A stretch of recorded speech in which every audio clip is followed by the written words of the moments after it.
Hey everybody, welcome back to the channel. One more video I'm going to do before getting back to work on the MR2, and this one is with the Cobra. Been a while since I've done anything with it. I was waiting on parts, but I have received the Factory 5 replacement dash cover. So now that I have that, I want to go ahead, pull the old dash out, see if that reproduction 427 SC dash does fit appropriately with the Factory 5 body. If so, make sure that the Factory 5 cover will work with that.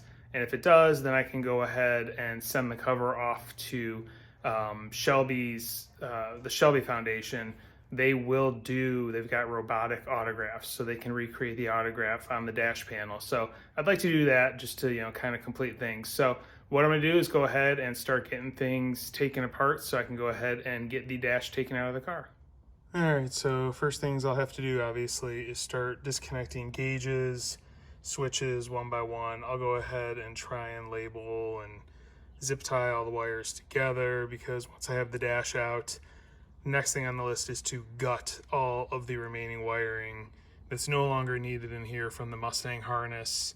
Being that I'm getting rid of the Mustang tack and stuff like that, I will no longer need a lot of that, as well as some of the wiring that went to the ECU. Since I'm going to be running the Edelbrock setup, I will no longer need a lot of that wiring. So all it really needs to remain is the stuff for the lighting, for the gauges, and for the switches. So not too much. There should be quite a bit that I can hack out of here. So that being said, I'm going to go ahead, start disconnecting things, get the steering wheel out.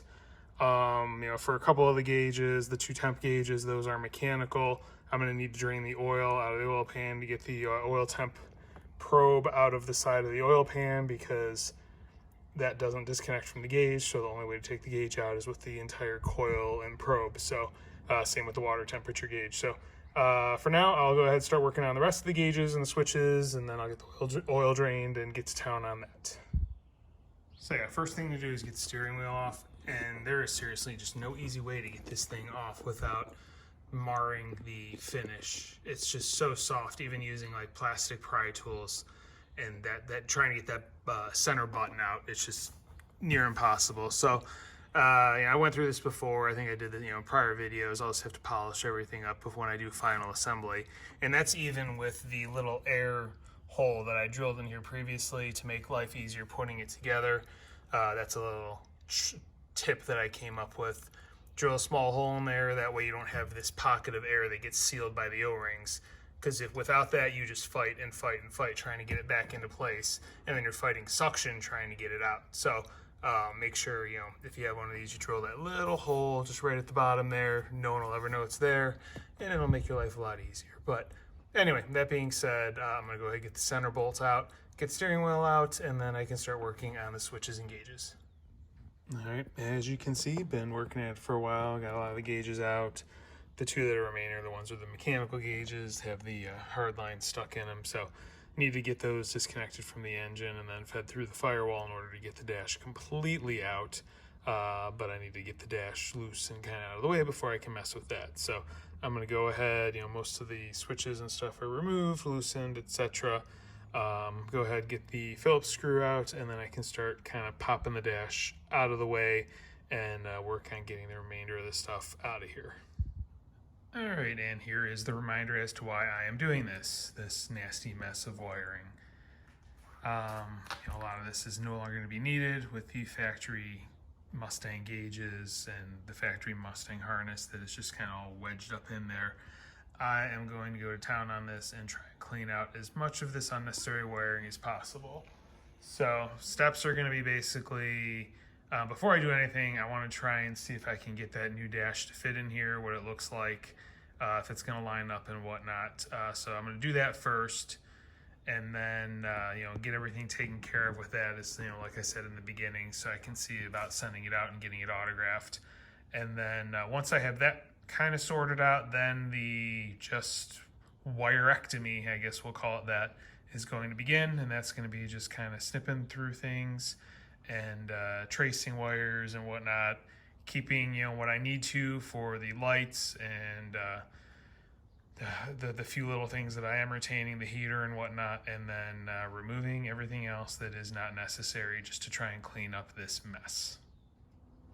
All right, so here you can see what it looks like with that dash in place. I had to remove the mount for the steering shaft. You can see it's just kind of floating around in there, so I can lower it down enough to fit it through the hole in the dash in order to tuck the dash up under the dash, or the body cowl. It is pitched a little bit because it's hitting the hinges on both sides there, you can see. It definitely looks like it's not going to be a direct fit. I didn't think it would be. I figured it would take some manipulating, but I mean the big thing is on the ends. I mean, it looks like it'll fit under the body really nice across the top. It just looks like the issue is going to be the two ends of the dash where it hits the hinges. As you can see, it's not going to tuck up enough into the body space there, you know, just because it is a different shape versus the factory 5 one. So I have a couple of ideas of how I might be able to fix this. It's going to involve some cutting and manipulating and bending, I'm sure. I don't know if it would be easier to just go ahead and get the factory 5 blank dash. I mean, probably would be easier because it's at least made to fit. I like this one though, the way it's made. I like that it's got, you know, the nice rounded structure portion at the bottom of it. I mean, I like that the gauges are already cut where they're supposed to be. That's a big thing. It's a pain in the butt. I don't have to manually do that. I'd almost rather have to just manipulate or find a way to make something work on the ends versus do that. I think I could probably cut this and just kind of have a couple of adapter panels or fillers to fill in the ends, and it would probably look fine. No one would ever notice it because that is such a tucked away area. So that's something I'm gonna have to sleep on. But I do think I will proceed with using this dash, so I can go ahead and take it back out, you know, from where I have it sitting right now. Make sure that the factory 5 cover would at least, you know, cover the areas I need to, basically that big open portion there, which that's where I'm gonna have it autographed on the dash cover, and then go from there. So kind of see where I'm at right now. This is definitely not going to be an exactly straightforward process. I didn't think it would be, but definitely have some work to do. All right, a little more clipping and labeling. I got all the lights out of the dash. All the switches are removed from the dash.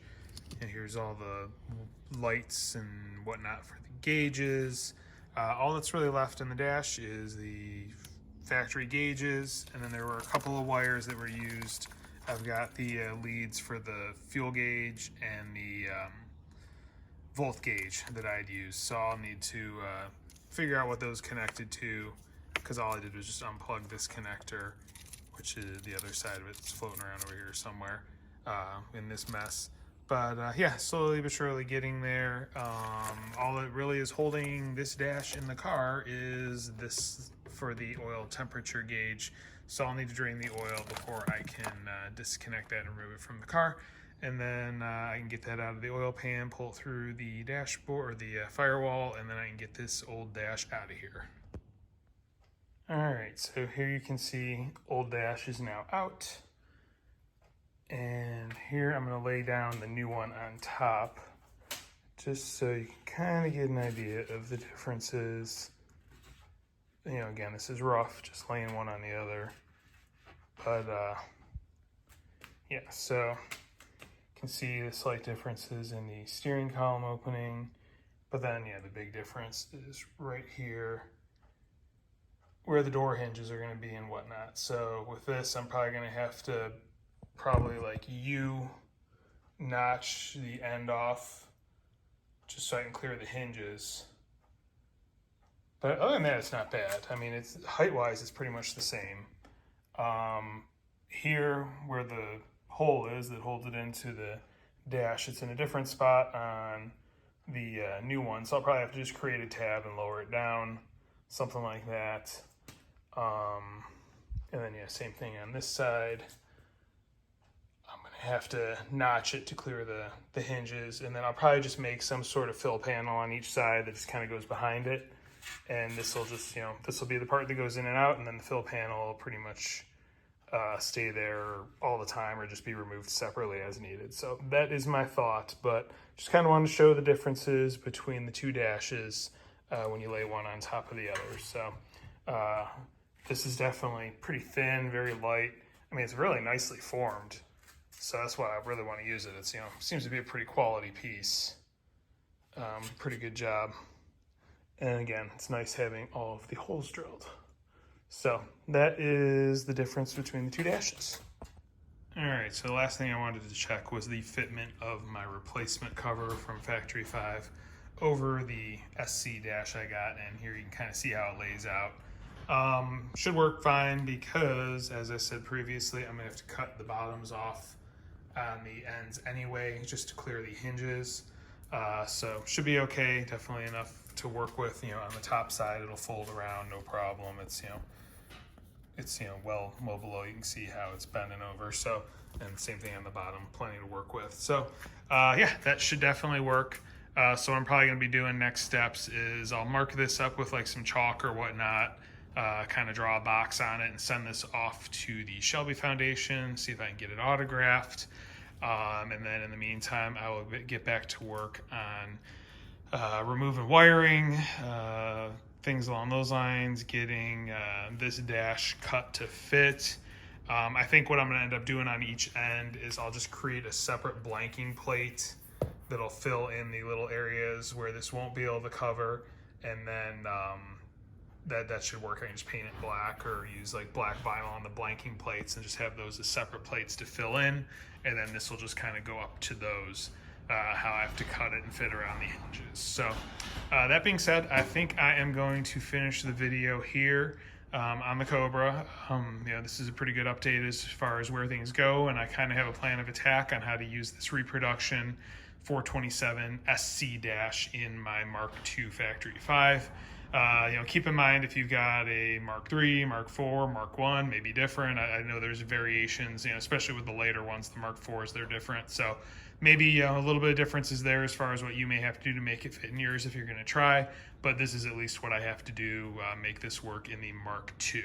And this, you know, this dash pad that I did get from Factory 5, this is for a Mark II as well, just to, you know, clarify. So that being said, there will be a lot more coming on this car, lots and lots to get done as far as, you know, getting this dash integrated, getting the fuel injection hooked up. I plan on redoing the pedals, things along those lines. So if you're interested in following along, want to learn what I have to do, see, you know, what I have to do to make all this stuff work, please hit like, please hit subscribe, please hit the notification bell. Next video will probably be on the MR2 just because I have to get that thing wrapped up. Cars and Coffee and show season is going to be starting up pretty soon. I at least need one that I can drive to those events, and that one's as close as, or is a lot closer than this. So probably, you know, be wrapping that up in the next few videos, and then I'll get back to work on the Cobra. So appreciate you watching. Thank you, and have a great day.